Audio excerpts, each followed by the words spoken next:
Hello again, everyone. Zack Attack is here with my TNA Impact Wrestling review for tonight, Thursday, February 14th, 2014. Of course, Valentine's Day. Of course, I hope everyone had a great Valentine's Day, whether you're like me, lonely on this day, or have a sweetheart. So, on this Valentine's Day edition of Impact, still in the UK, we have one more week in the UK until it comes back to American soil for their final episodes in the Impact Zone until going on the road permanently. It was okay tonight. We had 4 matches to determine the #1 contender for the TNA title. Although, we'll find out what happened in the end about what decision was made. Or in some cases, like they were. Also, we also have a match made for next week. In the first match, with the exception of the TNA World title match, made for Lockdown. Well, that's how we kicked off Impact with Hogan making an announcement about the Ace and Eights problem being a huge issue. And of course, TNA and this big war between TNA and Ace and Eights.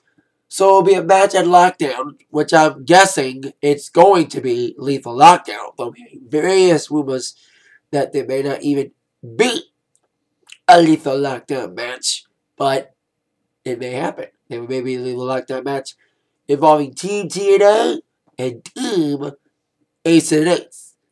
Now, I'm guessing the Ace and Eights members will probably be Bischoff, Briscoe,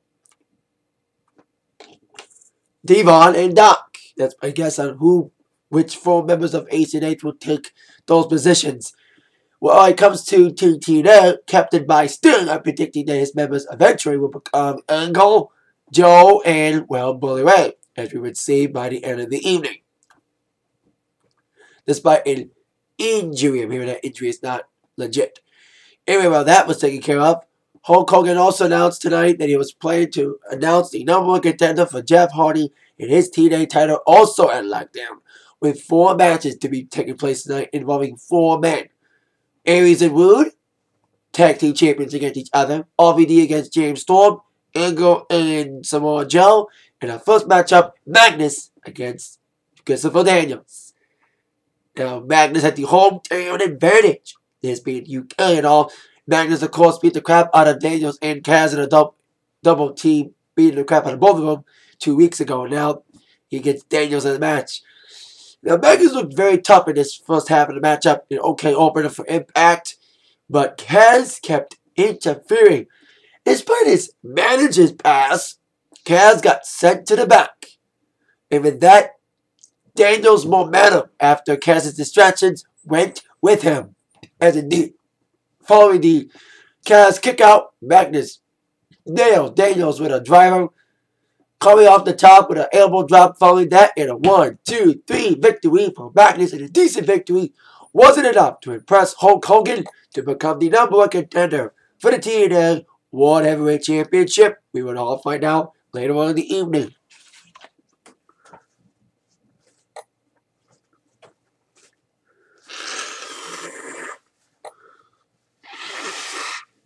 Alright. Now on to our second match involving this little tournament type of... It wasn't exactly a tournament, but it was like 4 matches to determine like which guy had it the most. On Hogan's personal pick of 8 guys who beat Charity Hardy. Like I mentioned, Magnus won. Then we had Angle and Joe. Samoa Joe and Conego. Now, let me just say, 2 matches of these 4 ended cleanly. 2 did not end cleanly. Of course, this was one that did not end cleanly, despite great action from these 2 guys. Angle and Joe's had a great rivalry, and they never put on a bad match. No matter what the situation is. They're friends and all. But when it comes to being the TNA champion, friendship has been tossed out the window. That's what happened with Bobby Roode and Aries tonight. Anyway, Angle and Joe, great athletic matchup. It was like split 50-50. I've said this a lot about Impacts on the road. The London crowds have been the best. London, Manchester, UK crowds are always the best in Impact. I hope it's the same when Impact finally leaves the Impact Zone for good. When they start taping Impacts permanently on the road. Starting next month in Chicago. So, it was back and forth. Near the end of the matchup, Samoa Joe countered an ankle slam with the Kita clutch. The ankle got out of that to get into an ankle lock. And as Angle had Joe in that ankle lock, indeed,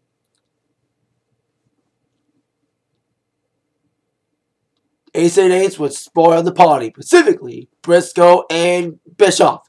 Distracted the matchup, causing a double disqualification, basically no contest, as both Briscoe and Bischoff beat the crap out of Joe and Angle until Angle and Joe cleared the ring of the two young turncoats. So there you go. Decent matchup from Joe and Angle. Very excited back and forth matchup for these guys. Very good action from these guys. But it ended uncleanly in a weird, shitty ending with the interference of Aces and Aids, specifically Bischoff and Briscoe. Like I mentioned predicting who I think would be on Team TNA against Team Ace and Ace in Lockdown. I say Angle and Joe, and Bischoff and Briscoe will be involved in those two teams. Well, proof they will be in that match tonight, with the feud not over yet. Now to our next match, a 6-person tag, mixed tag match. Last week we saw one guy of the British Boot Camp show, Rockstar Spud, make his debut in a little bit of a competition with Robbie E. Well, we got the other 3 contestants of the British Boot Camp in a 6-person tag as Party Marty teamed up with the Blossom Twins, or as I call it, TNA's late version of the Bella Twins. I say late because Bella Twins have been fired for a while from WWE. They teamed up against Jesse Taylor, who are back together after Jesse got banned from Taylor's match last week, and Gail Kim. Well, Taylor's been going down a downward spiral. She got a little up tonight. Party Marty. Look at that. Party Marty, yes, he is lucky. He got 2 twins. The twins are hot, though. Holly and Hannah. It's like the Bella Twins. Like, you can't tell which one's who. But, Party Marty and Blossom Twins have some great spots. They looked pretty good. They have bright futures. If they do sign full contracts with TNA, they have decent futures. I think the Glamour Twins, the Blossom Twins, if the TNA Knockouts tag division was a real division, would be a great division. They have great tag teams, women's tag teams like the Blossom Twins. The tag team division Knockouts will be as shitty as the TV division. But anyway, great showing for these 3 young young rookies, but the veterans indeed got experience. Party Hardy crashed and burned while trying to do a splash off the top. There was a little botches in there. I thought he botched a few moves. But indeed, Party Marty and Blossom Twins had a great effort. Decent action for these 2. They looked very good. But it was Gail Kim who made one of the Blossom Twins eat Duffy in a 1-2-3 victory for Gail Kim, Taylor, and Jesse in a 6-person tag. Gail wants a title shot. Despite teaming up with Taylor, she wants a shot. And she found out that Brooke Hogan is going to make a title match for next week. So Brooke Hogan came out with Gail calling her out saying, "Brooke, come out to tell I'm going to be the #1 contender." Brooke Hogan said, "Okay, Gail, you will get your shot next week against Tara and Miss Tessmacher and Velvet." So we have a 4-way elimination style match for the Knockouts title next week. Now, I knew Velvet was going to get a rematch because of the interference from Jesse. I kind of guessed Tessmacher was going to get a rematch against Tara too because she pinned Tara in a non-title match last week. And that's what happened with Velvet too. Velvet pinned Tara doing a tag team match, mixed tag, 2 weeks ago with James Storm. Like I mentioned, Tara getting pinned by Tessmacher, so they both deserve shots. I thought it would be a triple threat at Lockdown. But it would be a fatal 4-way, added Gail Kim next week for the title in the last Impact from the UK. So there you go. Gail, Tara, Jesse get the win. A fatal 4-way elimination style with Brooke Hogan at ringside for the Knockouts title next week. Now, with our 3rd match in this 8-man little mini tournament thingy to determine who Hulk Hogan will determine as the #1 contender for the TNA World title at Lockdown.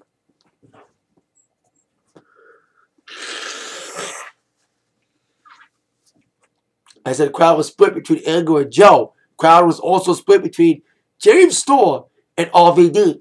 Very fast-paced matchup. This is probably my other favorite matchup at Impact today. Very fast paced. Another back and forth action between these guys. Storm had the advantage early on, but it did. RVD came flying back, but RVD and Storm both took too much time on their finishing moves.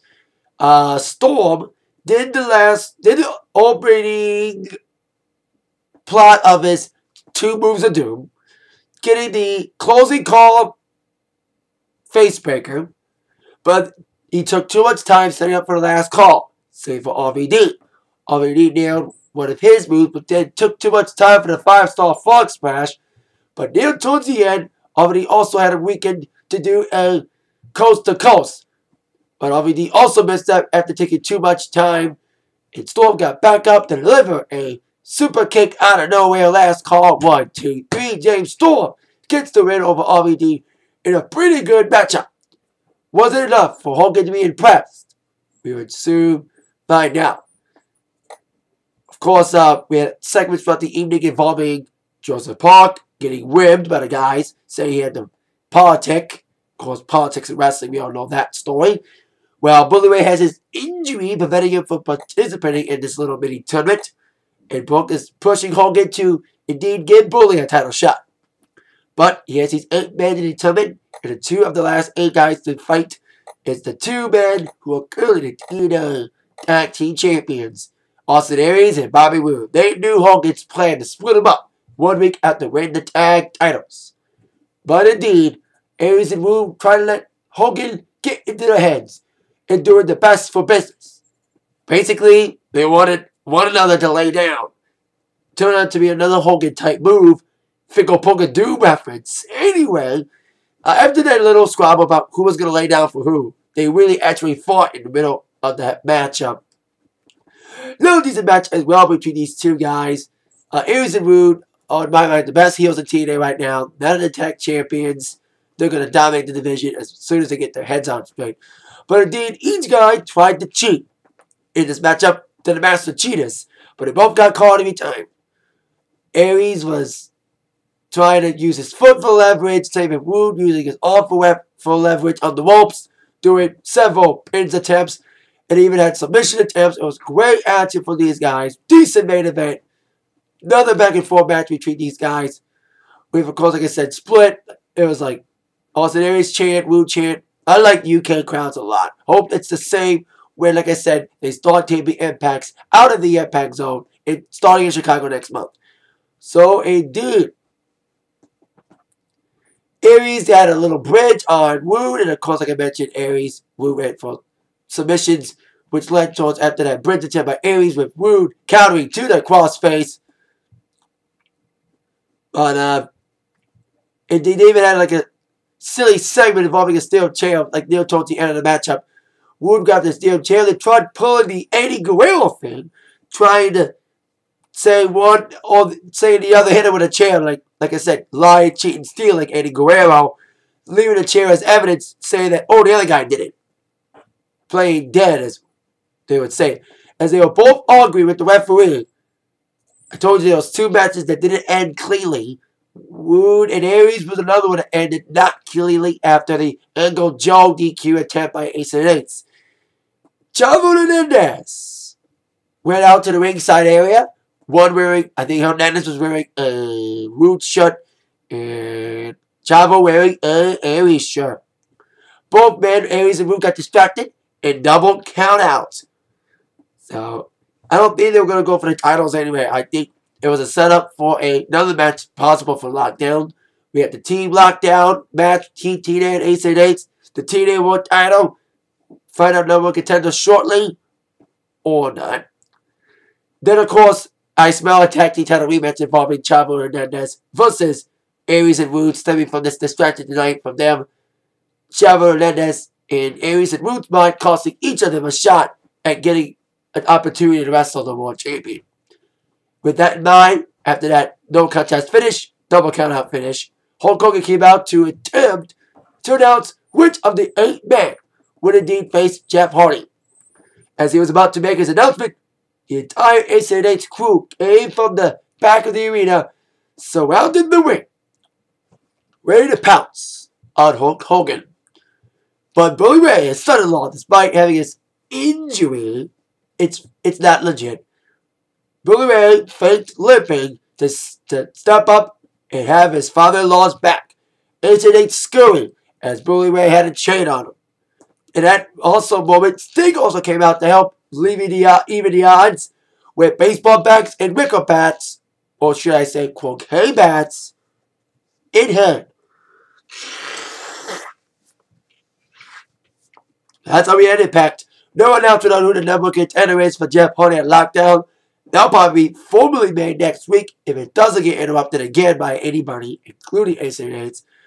But as I mentioned earlier in the evening, I mentioned about the lethal lockdown match with TNA versus Team Ace Nates. I predict Angle and Joe will be in there, and so will Briscoe and Garrett on the opposite sides. You saw the possibilities of that happening. And I also said that Bully Ray will join Sting. Well, I am going to be pumping right on that too after Bully Ray saved Hogan from an attack from Ace and Eights tonight.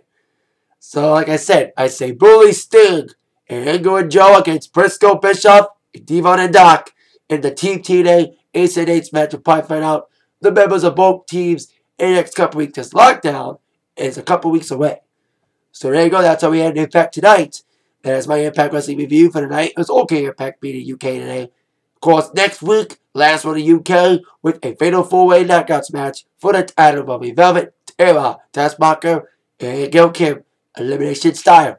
That's it for my review. Thank you very much for watching. With that in mind, you've all been attacked by the review from Zach. Thank you very much, everybody. See y'all later. Yeah.